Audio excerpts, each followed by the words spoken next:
नमस्कार, आप देख रहे हैं एनबी न्यूज और मैं हूं आपके साथ योगेश पांडे। स्वागत है आपका एनबी न्यूज एक्सप्रेस पर। प्रधानमंत्री नरेंद्र मोदी ने वीडियो कॉन्फ्रेंसिंग के जरिए मध्य प्रदेश में स्वामित्व योजना के लाभार्थियों से बात की और 1.70 लाख से ज्यादा लाभार्थियों को ई प्रॉपर्टी कार्ड वितरित किए। इस कार्यक्रम में मध्य प्रदेश के मुख्यमंत्री शिवराज सिंह चौहान भी मौजूद रहे।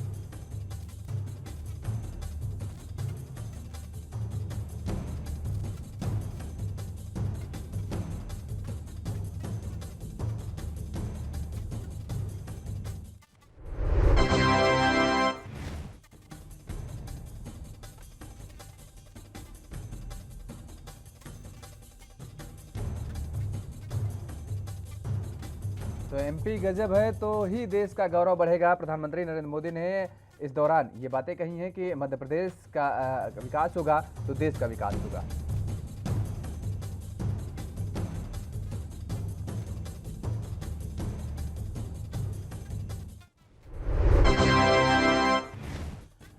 पीएम मोदी ने कहा, आज एमपी के 3000 गांवों के 1.7 लाख से अधिक परिवारों को मिला प्रॉपर्टी कार्ड। उनकी समृद्धि का साथी बनेगा। ये लोग डिजिटल लॉकर के माध्यम से अपने मोबाइल पर अपना प्रॉपर्टी कार्ड डाउनलोड भी कर सकते हैं। उन्होंने कहा कि शुरुआती चरणों में स्वामित्व योजना को मध्य प्रदेश, उत्तर प्रदेश, महाराष्ट्र, उत्तराखंड, हरियाणा, पंजाब, कर्नाटक और राजस्थान के कुछ गाँवों में लागू किया गया है। राज्यों में गाँवों में रहने वाले करीब 22 लाख परिवारों के लिए प्रॉपर्टी कार्ड तैयार हो चुका है। पीएम मोदी ने कहा, हमने कोरोना काल में देखा है कि कैसे भारत ने गांवों में मिलकर एक लक्ष्य पर काम किया है। बहुत सतर्कता के साथ इस महामारी का मुकाबला किया है। बाहर से आए लोगों के लिए रहने के लिए अलग इंतजाम हो, भोजन और काम की व्यवस्था हो, वैक्सीनेशन से जुड़ा काम हो। भारत के गांव बहुत आगे रहे।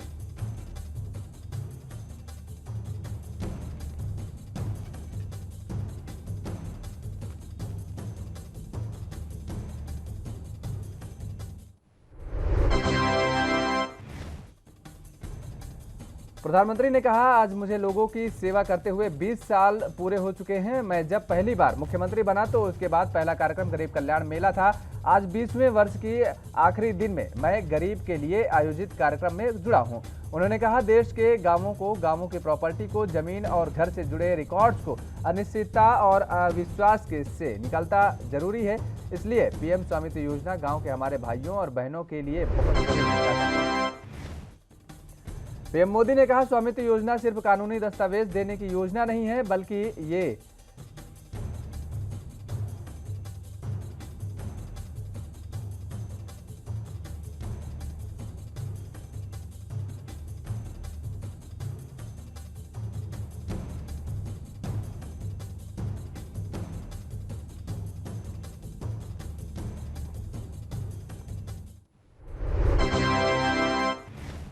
प्रधानमंत्री नरेंद्र मोदी ने कहा, कोरोना काल के बावजूद अभियान चलाकर हमने 2 करोड़ से अधिक किसानों को किसान क्रेडिट कार्ड भी दिए हैं। पशुपालन और मछली पालन करने वालों को भी इस योजना से हमने जोड़ा है। मुद्रा योजना में भी लोगों को अपना काम शुरू करने के लिए बैंकों से मिला गारंटी ऋण के अवसर दिया है और इस योजना के तहत पिछले 6 वर्षों में करीब 29 करोड़ ऋण दिए गए हैं।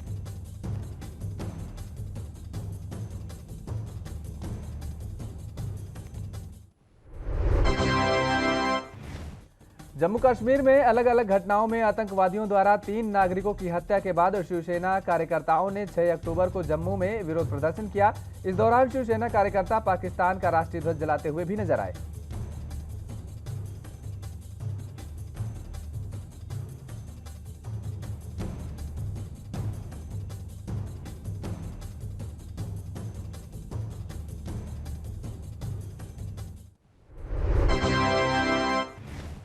दिल्ली के मुख्यमंत्री अरविंद केजरीवाल ने कहा कि देश के अलग चाहते हैं कि प्रधानमंत्री नरेंद्र मोदी राज्य मंत्री अजय मिश्रा को उनके पद से हटा दें और लखीमपुर खीरी हिंसा के आरोपियों को गिरफ्तार करें। उन्होंने कहा कि एक तरफ सरकार आजादी के 75 साल मना रही है तो दूसरी तरफ नेताओं को लखीमपुर खीरी जाने से रोका जा रहा है। इसके पीछे क्या कारण है?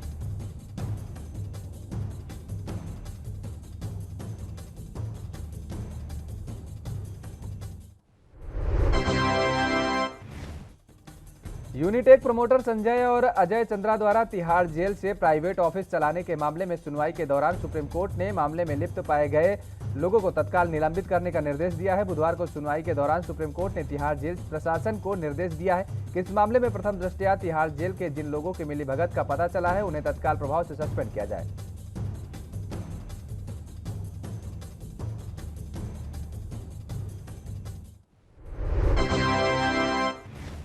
सुप्रीम कोर्ट ने रिपोर्ट के आधार पर नामजद और अज्ञात लोगों के खिलाफ जांच का आदेश दिया है और दिल्ली पुलिस कमिश्नर की रिपोर्ट के पैरा 38 में लगे आरोपों पर गृह मंत्रालय को जवाब भी मांगा है और कोर्ट ने निर्देश दिया है कि कोर्ट में दाखिल रिपोर्ट के सुझाव को 4 हफ्ते के भीतर लागू किया जाए। दिल्ली पुलिस कमिश्नर ने सुप्रीम कोर्ट में दाखिल रिपोर्ट में कहा है कि मामले में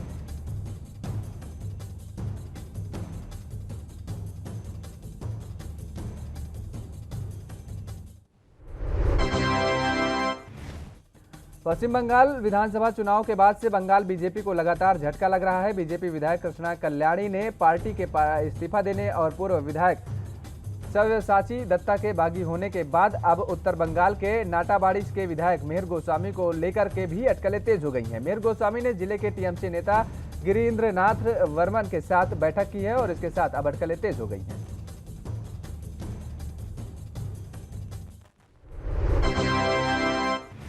बता दें कि पश्चिम बंगाल में बीजेपी नेताओं का पार्टी छोड़ने का सिलसिला लगातार जारी है। अभी हाल ही में बाबुल सुप्रियो ने वापसी टीएमसी में की है और इससे पहले भी ममता बनर्जी ने कई नेताओं को टीएमसी में वापसी कराई थी। इसके बाद कई नेताओं की टीएमसी जाने की अटकलें अब तेज हो गई हैं।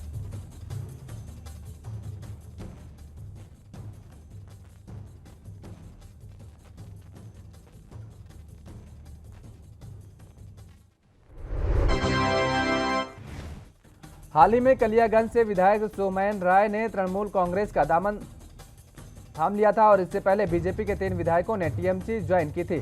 30 अगस्त को विष्णुपुर से विधायक जयमय घोष ने टीएमसी में घर वापसी कर ली थी।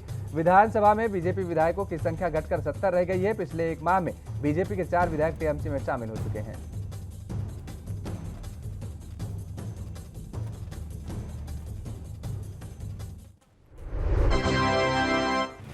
अमेरिकी डिप्टी सेक्रेटरी भारतीय विदेश सचिव हर्षवर्धन श्रृंगला से की मुलाकात। इस दौरान दोनों देश में बीच में आपसी संबंधों को मजबूत बनाने को लेकर बातचीत हुई और इसके साथ ही दोनों देशों के पदाधिकारियों ने अफगानिस्तान के मुद्दे पर भी चर्चा की और विश्व शांति में दोनों देशों का भूमिका को लेकर के भी अहम बातचीत हुई।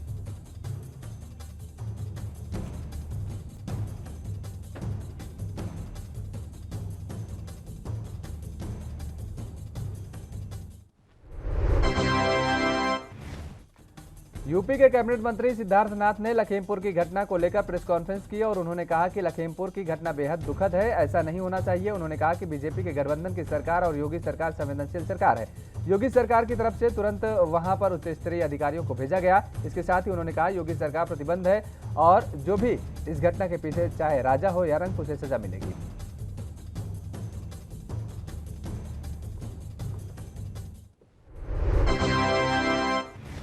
आम आदमी पार्टी की तरफ से आज पंजाब राज्यपाल का घेराव करने की कोशिश की गई। चंडीगढ़ में आम आदमी पार्टी के कार्यकर्ता और विधायक पहले एकत्रित हुए और फिर राज्यपाल भवन की तरफ मार्च निकाला। आम आदमी की तरफ से ये प्रदर्शन लखीमपुर खीरी में हुए हादसे के विरोध में किया गया। हालांकि जब आम आदमी पार्टी के कार्यकर्ता राजभवन का घेराव करने जा रहे थे तभी चंडीगढ़ पुलिस ने उन्हें रास्ते में रोक लिया।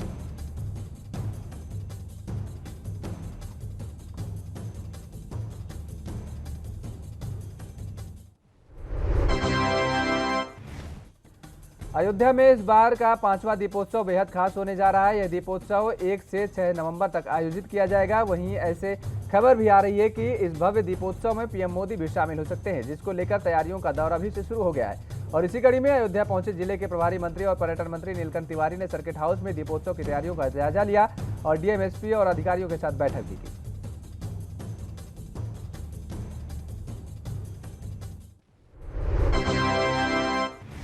बैठक में डीएम अनुज कुमार झा ने पिछले दीपोत्सव का संक्षिप्त विवरण प्रस्तुत किया और इस दौरान प्रभारी मंत्री नीलकंठ तिवारी ने कहा कि दीपोत्सव की तैयारी को लेकर बैठक की गई है।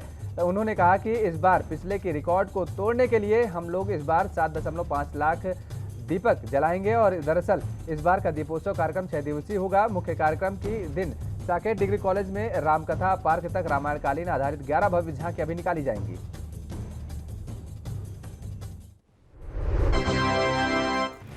और खबर यूपी के चित्रकूट से है, जहां दुर्गा प्रतिमा लेने जा रहे एक गाड़ी अनियंत्रित होकर पलट गई। इस हादसे में 1 दर्जन से ज्यादा लोग गंभीर रूप से घायल हो गए हैं, जबकि एक व्यक्ति की मौत भी हो गई है।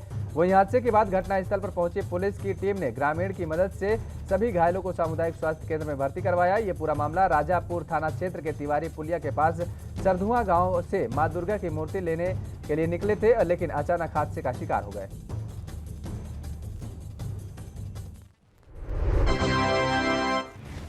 पितृपक्ष का अंतिम दिन सर्व पितृ अमावस्या या पितृ विसर्जनी अमावस्या के नाम से जाना जाता है। बता दें कि हर वर्ष अश्विनी मास की अमावस्या तिथि को ही सर्व पितृ अमावस्या होती है। पितृपक्ष के दिन ही होने के कारण बड़ी तादाद में लोग आज पिंडदान भी करने पहुंचते हैं। और वहीं डुबकी बीमारी, आपको बता दें कि सबसे अहम बात यह है कि कोरोना के देखते हुए बिंदसार में पास धारा 144 लागू थी, लेकिन इसके कारण लोगों ने दूर से किसी स्थान पर पिंडदान करना पड़ा।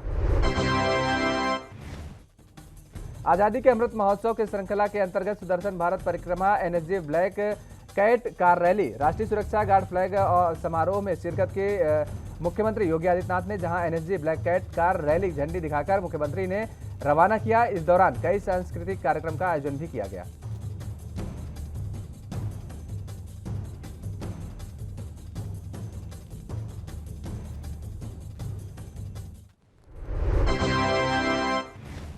अयोध्या की रामलीला का शुभारंभ हो गया है। 5 अक्टूबर से 15 अक्टूबर तक शाम 7 बजे से रात 10 बजे तक रामलीला का सीधा प्रसारण होगा। आम दर्शकों के रामलीला स्थान पर आने की अनुमति नहीं हो गई। आम दर्शक दूरदर्शन सहित सोशल मीडिया के माध्यम से रामलीला का आनंद उठाएंगे। अयोध्या के रामलीला में फिल्म जगत के कई नामचीन हस्तियां अभिनय करेंगी।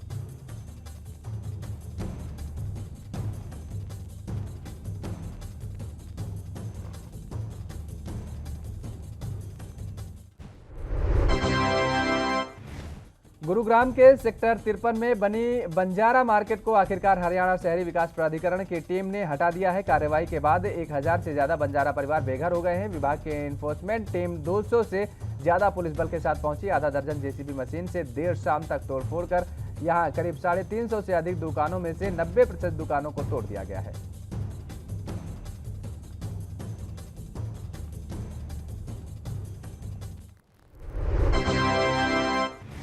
एसएसवीपी की सेक्टर 53 में 25 एकड़ से ज्यादा जमीन पर 12 साल पहले बनी अवैध बंजारा मार्केट का अब नामोनिशान मिट चुका है। सोमवार को विभाग की टीम ने यहां आकर दुकानदारों से सामान हटाने के लिए कहा था। सोमवार को ही मार्केट को हटाने की रणनीति थी, लेकिन पुलिस बल ने मिलने की वजह से कई कार्रवाई नहीं हो सकी है। मंगलवार सुबह भारी पुलिस बल के साथ मौके पर टीम आई।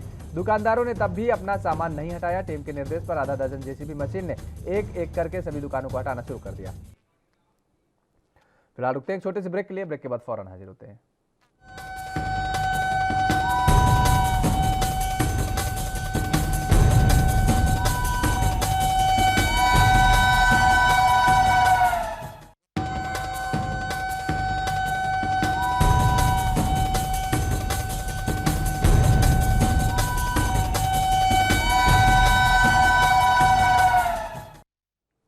ब्रेक के बाद एक बार फिर आप सभी का स्वागत है। खबरों में आगे बढ़ेंगे। सरकारी तेल कंपनियों की ओर से आज पेट्रोल डीजल के दामों में बढ़ोतरी हुई है। आज डीजल के दाम में 34 से 37 पैसे, तो वहीं पेट्रोल के दाम 26 से 30 पैसे बढ़े हैं। दिल्ली में पेट्रोल का दाम 102 रुपये 94 पैसे, जबकि डीजल का दाम 91 रुपये 42 पैसे प्रति लीटर पर पहुंच गया है।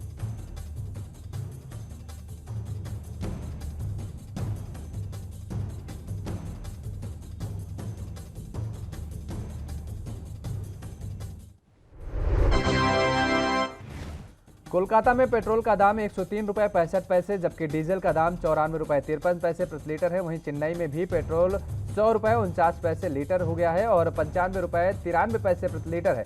आपको बता दें कि मध्य प्रदेश, राजस्थान, महाराष्ट्र, आंध्र प्रदेश, तेलंगाना, कर्नाटक, ओडिशा, जम्मू कश्मीर और लद्दाख में पेट्रोल का भाव 100 रुपये पार हो चुका है। मुंबई में पेट्रोल की कीमत सबसे अधिक है।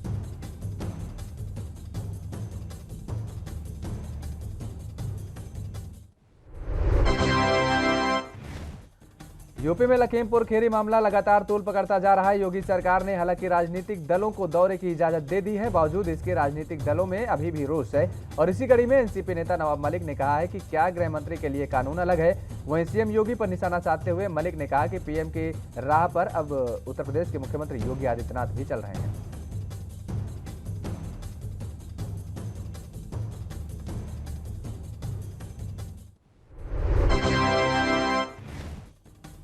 झारखंड कांग्रेस अध्यक्ष राजेश ठाकुर ने बताया कि लखीमपुर खीरी में किसानों का हौसला बढ़ाने के लिए और सरकार को ये बताने के लिए कि ये किसान आंदोलन पूरे देश में है, झारखंड से कांग्रेस का एक डेलीगेशन लखीमपुर जाएगा और किसानों के बीच जाकर उनका हौसला बढ़ाएगा।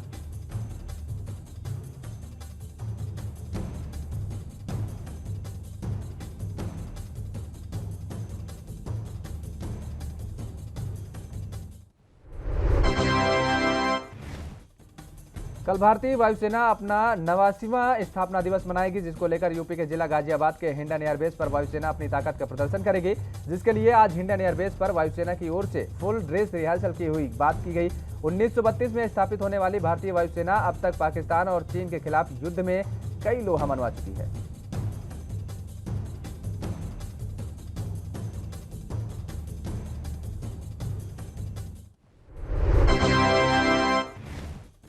भारतीय वायुसेना का गठन 8 अक्टूबर 1932 को हुआ था। 8 अक्टूबर 1932 को स्थापना होने के कारण ही हर साल इसी दिन वायुसेना दिवस मनाया जाता है। इंडियन एयरफोर्स के एयरक्राफ्ट ने अपनी पहली उड़ान 1 अप्रैल 1933 को भरी थी। भारतीय वायुसेना की स्थापना ब्रिटिश साम्राज्य की वायुसेना की एक इकाई के तौर पर हुई थी। द्वितीय विश्व युद्ध के दौरान इसके नाम में रॉयल शब्द जोड़ा गया था, लेकिन स्वतंत्रता मिलने के 3 साल बाद 1950 में इसे हटा दिया गया था। पितृपक्ष का अंतिम दिन सर्वपितृ अमावस्या या पितृ विसर्जनी अमावस्या के नाम से जाना जाता है। इसी कड़ी में आज पितृ अमावस्या मनाई जा रही है। हिंदू धर्मावलंबी इस अमावस्या को श्राद्ध पूर्वक मनाते हैं और जिसके चलते आज गंगा घाटों पर भीड़ देखने को मिली। वहीं नारायणी शिला मंदिर के कपाट 11 बजे तक बंद रहे, जिसके बाद कपाट खुलने के बाद भक्तों ने मंदिर में पहुंच करके पूजा अर्चना की।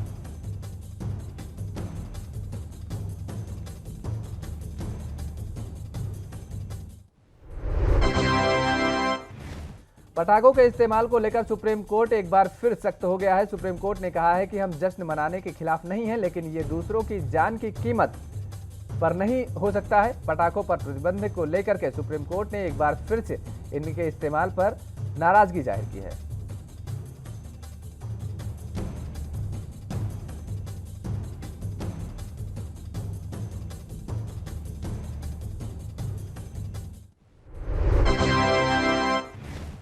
दिल्ली के मुख्यमंत्री अरविंद केजरीवाल ने लखीमपुर खीरी की घटना को अन्याय निंदनीय बताया है और प्रेस वार्ता में उन्होंने कहा है कि मैं इसकी कड़े शब्दों में निंदा करता हूं। मैं इसे मुद्दे पर देश के लोगों से बात करना चाहता हूं। अभी तक हत्यारों का गिरफ्तारी क्यों नहीं की गई है? आज पूरा इंटरनेट मीडिया पर देश देख रहा है कि कैसे एक कार आती है और किसानों को कुचलते हुए निकल जाती है। सरकार हत्यारों को बचा रही है।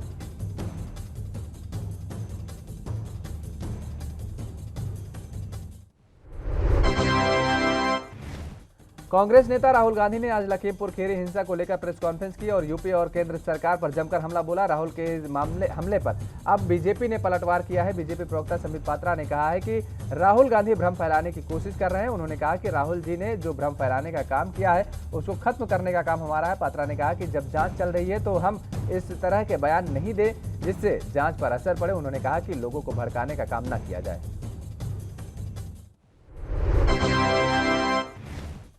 लखीमपुर खीरी के तिकुनिया में प्रदर्शन और हादसे में 8 लोगों की मौत के मामले में दर्ज मुकदमे की निष्पक्ष विवेचना कराने के लिए पुलिस अधिकारियों ने सख्ती शुरू कर दी है और इस मामले में मंगलवार को आईजी रेंज लक्ष्मी सिंह ने खीरी के पुलिस अधीक्षक अरुण कुमार सिंह के नेतृत्व में एक विशेष विवेचक कमेटी का गठन किया है, जो मुकदमे में हर बिंदुओं की निष्पक्ष व गुणवत्तापूर्वक विवेचना करेगी। इस पूरे मामले पर एडीजी लखनऊ जोन एसएन सावत ने जानकारी दी है।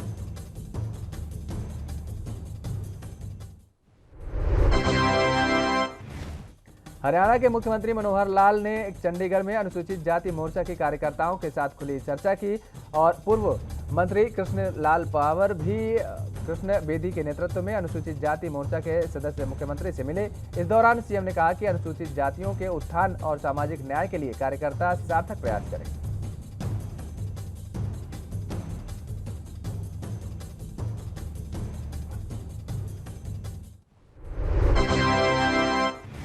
नीति आयोग के अधिकारियों के साथ हरियाणा के अधिकारियों की बैठक हुई। बैठक के बाद सीएम मनोहर लाल ने बताया कि 2015 में विकास के 17 टारगेट तैयार किए गए थे, जिसके समय समय पर समीक्षा की जाती रही और इसके अलावा सीएम ने बताया कि बहुत विषयों में हरियाणा की बहुत अच्छी स्थिति है। इसके साथ ही रैंकिंग में 8वें स्थान पर हमारा हरियाणा है।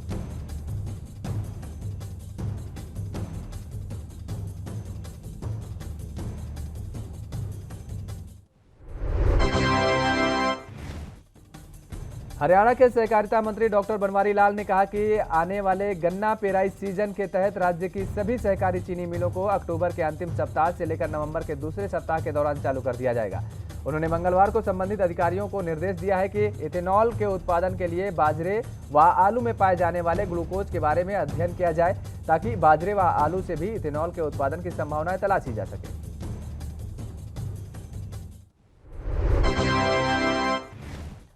हरियाणा के कैथल जिले में प्रधानमंत्री आवास योजना गरीब लोगों के लिए वरदान साबित हो रही है। कैथल जिले में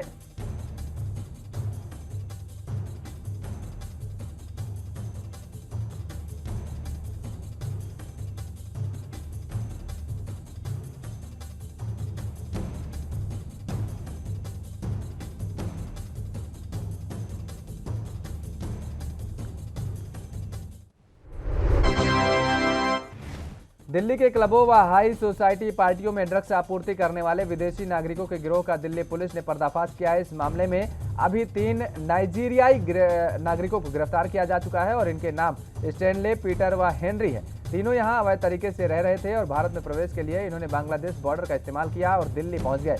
यहाँ मोहन गार्डन इलाके में ये रह रहे थे।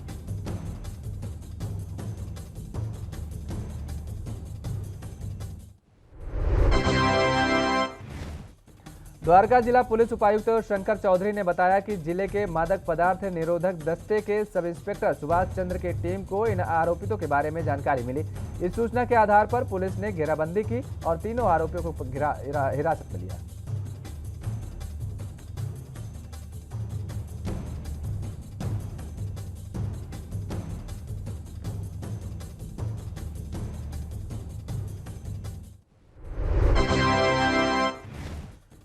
पीएम मोदी के दौरे को लेकर अधिकारियों के बाद अब मुख्यमंत्री पुष्कर सिंह धामी ने भी एम्स पहुंचकर व्यवस्थाओं का जायजा लिया। उन्होंने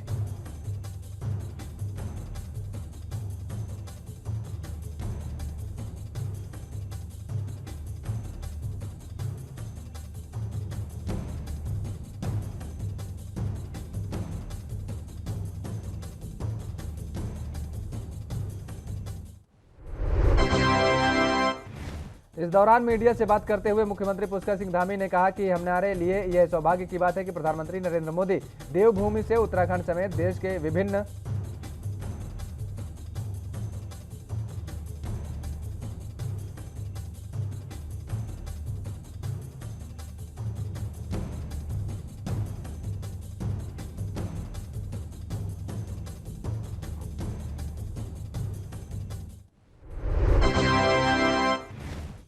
राज्य की वित्तीय हालातों को लेकर सरकार पर एक बार फिर से पूर्व मुख्यमंत्री हरीश रावत ने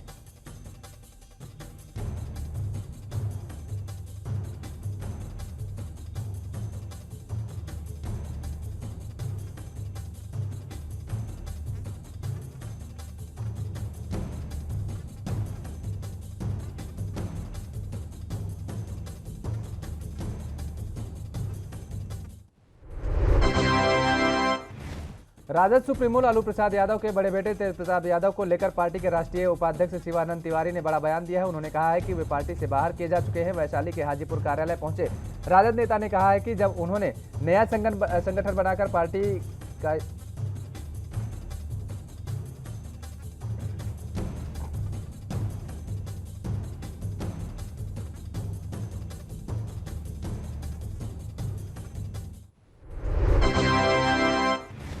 उत्तर प्रदेश के लखीमपुर खीरी में रविवार को प्रदर्शनकारी किसानों को गाड़ी से रौंदने के मामले में किसान नेता राकेश टिकैत का कहना रहा कि यह मामला अब निपट चुका है। प्रशासन से हुई बातचीत से वो पूरे और पीड़ित परिवारों किसानों के परिवार संतुष्ट है। किसानों को प्रशासनिक अफसरों के वादे पर भरोसा है।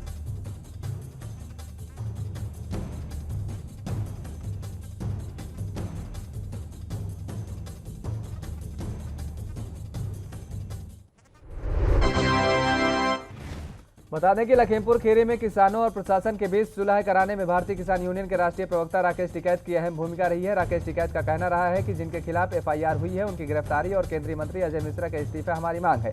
सरकार के पास 8 दिनों का समय है और इसके बाद हम अपना फैसला लेंगे।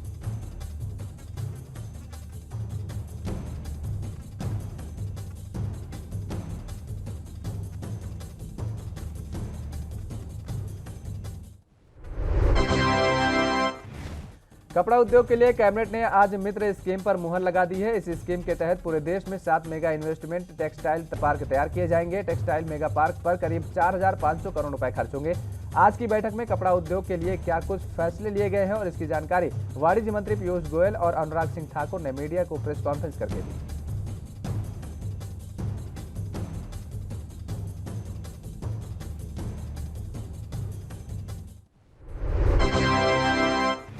अनुराग ठाकुर ने कहा कि टेक्सटाइल इंडस्ट्री के लिए पीएम मित्र योजना को शुरू किया गया है। इसके लिए पूरे देश में 7 मेगा टेक्सटाइल पार्क तैयार किए जाएंगे। इसके लिए 4,445 करोड़ रुपए खर्च किए जाएंगे और इससे टेक्सटाइल और मैन्युफैक्चरिंग के क्षेत्र में बहुत बड़ी क्रांति आएगी।